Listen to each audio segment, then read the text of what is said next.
I'm Jason Palmer. You might remember me from such Commercializing Quantum events as the last one and the one before that. This session very much pointed at the policymakers, the government types in the audience, but also the people in the room who might have the ear of their local policymakers and government types, specifically on what governments can do to support quantum. And so to talk us through that, I'm joined down the line on Zoom by Naftali Bennett, former Prime Minister of Israel, a tech entrepreneur in his own right, and now board member of Quantum Source. Mr. Bennett, welcome. Thank you very much for joining us. Great to be here. Now, I'm going to ask perhaps a question that is in the minds of the people in the room here, how it is, why it is, in a general sense. We can come to Quantum Source in a moment, but in a general sense, why you've decided to join the quantum computing effort. Well, as former Prime Minister and the former Defense Minister of Israel, I was looking for profound technologies that'll make a dramatic change in the world. And I think even though it's a high-risk endeavor, I believe quantum computing will change the world in many ways. Some are going to be with potentially adverse consequences, but most of them are going to be amazing for humanity, primarily in the medical sector, where we'll be able to dramatically shorten cost and time to market, in chemicals, in physics, but there's also obviously defense-related aspects of cybersecurity, etc. And I fell in love with the team at Quantum Source because I think it's Israel's smartest group. So when you put those brains together with the dramatic potential of changing the world, that's the sort of stuff I like. Understood, but there has to be more to it than just you liked the team. I mean, why Quantum Source in particular, and I guess also why now? This has been a technology with great promise for some time. It will continue to be a technology that has not yet reached its potential for some time. Why now, and why specifically Quantum Source? Well, I first made a decision that I'm going to enter the quantum computing arena, and I looked at dozens of companies. The first thing I did was I narrowed it down to photonic-based quantum computing for the reason that I believe that if we want to reach large-scale fault-tolerant computing, and I'm talking about not tens or hundreds of qubits, but millions of qubits, it will have to be down the photonic approach. Basically, the photonic approach is harder up front, but when you want to scale to very large scale, if you break the initial barrier, the scaling later on is much easier than the physical approach. And then I just proactively looked at a bunch of companies, and Quantum Source specifically has found a method that will allow large-scale quantum computing without the need for huge data centers at the scale of football fields. Okay, so we won't need all those cooling systems. Still, there's some significant R&D risk ahead of us, but we've cracked many of the barriers, and so it's looking promising. Fair enough. And you hinted at the sort of near-term goals are harder when you go in with photonics. In a more general sense, thinking about the milestones that are coming, I guess they do depend somewhat on the technology you pursue. But in the most general sense, what milestones do you see ahead for quantum computing, and what governments should be doing to prepare for that in a sort of defensive, preemptive way? Well, I'll tell you lessons learned from governmental R&D programs. Just as a way of background, Israel has the highest R&D per capita in the world. We're at 5.5% GDP, where we've got Korea and America behind us significantly. But we've also made tremendous amount of mistakes on the way, and I want to share sort of there's two strategies. Both are legit, and there's also lessons learned. The two strategies that we've applied throughout the years, one is the let 1,000 flowers bloom, which basically says the government is not good at doing anything, which is pretty true. Governments are not good at doing stuff. That's not what they're. The private sector is much better. And then you basically You don't make bets on any particular technology or company. You create a very simple methodology for startups to access funds, and you let them go. The second approach is precisely the opposite. It's when there's a particular field that the country, the nation believes that it needs to master for various reasons. I would call it the Big Bang approach. You sort of want to jumpstart an entire ecosystem, and that's a huge bet, but it also has huge benefits. We tried this a few times. We succeeded once. We succeeded with cybersecurity. What we did, we decided we're going to zoom in. We're going to really dig into that field. Poured a lot of resource in, and I also what we did was create what I like to call random encounters. I'll through an example, I'll illustrate this. Much of innovation, and I'm saying this as a former founder of high-tech companies, innovation is casual, it's random, and you can't really command innovation. You can't say, hey guys, till 2 p.m. today, I want you to innovate 3 things. It doesn't work that way. It's serendipity. What a government can do is increase the chances that that serendipity will happen.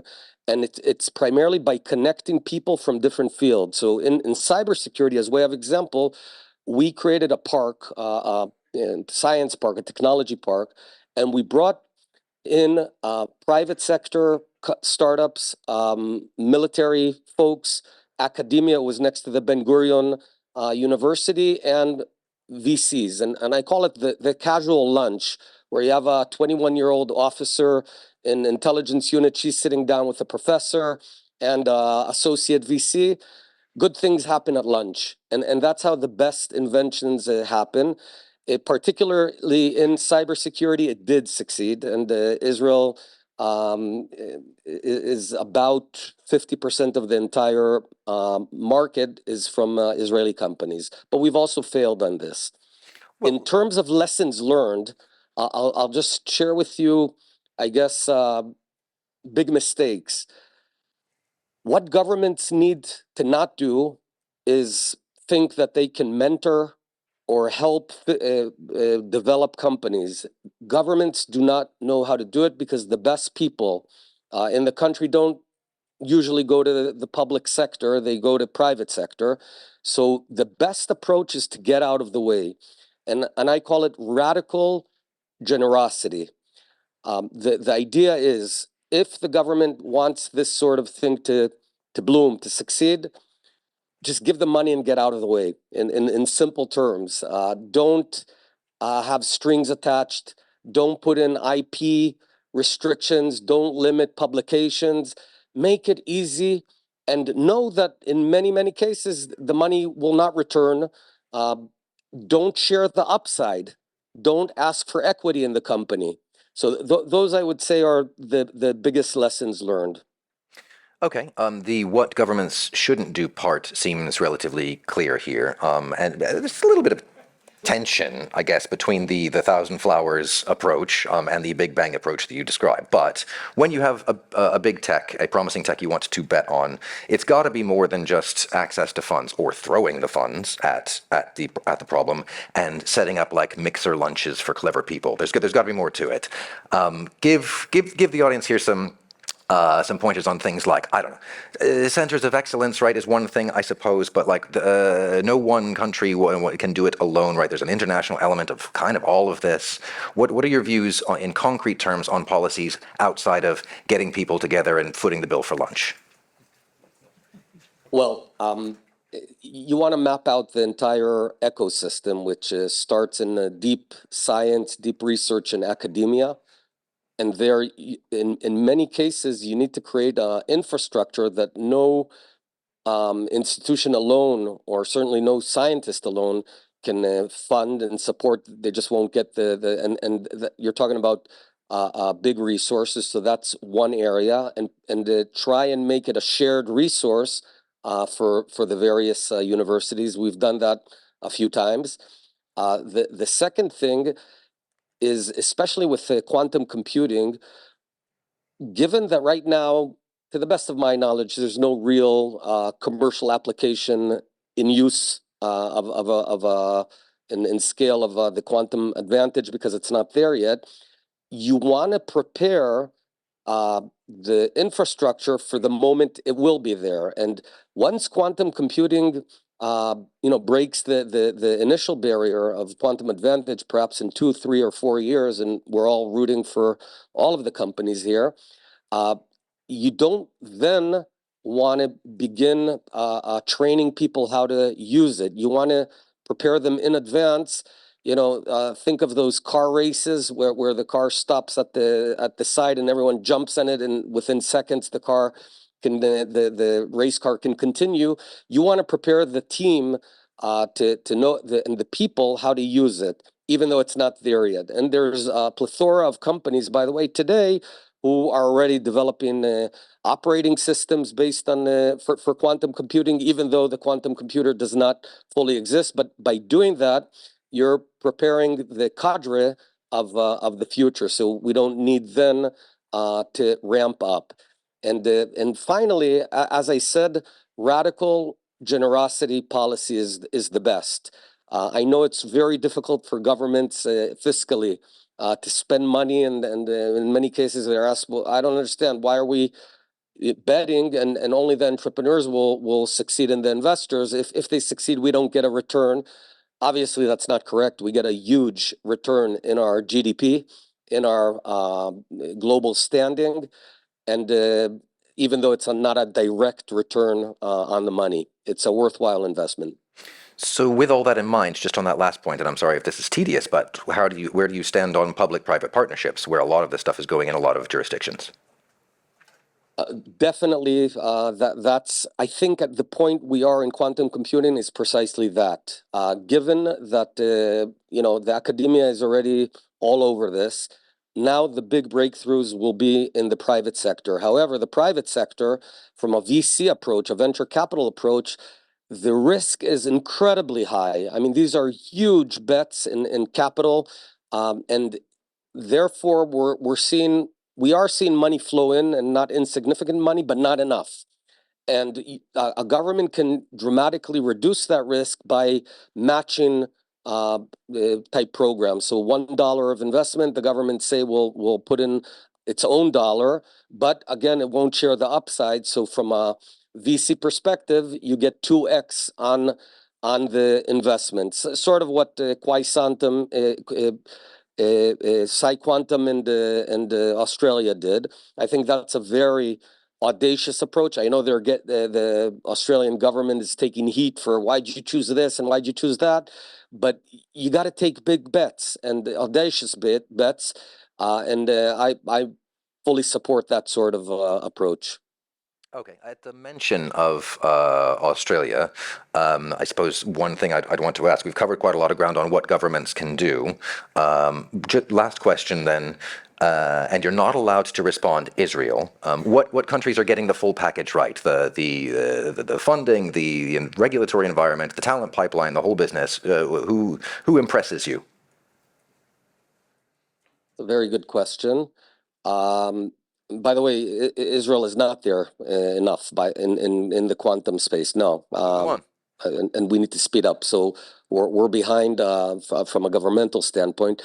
I would say I'm looking at no one's doing it perfectly, but indeed Australia made that bold move. The UK, United States, I would say are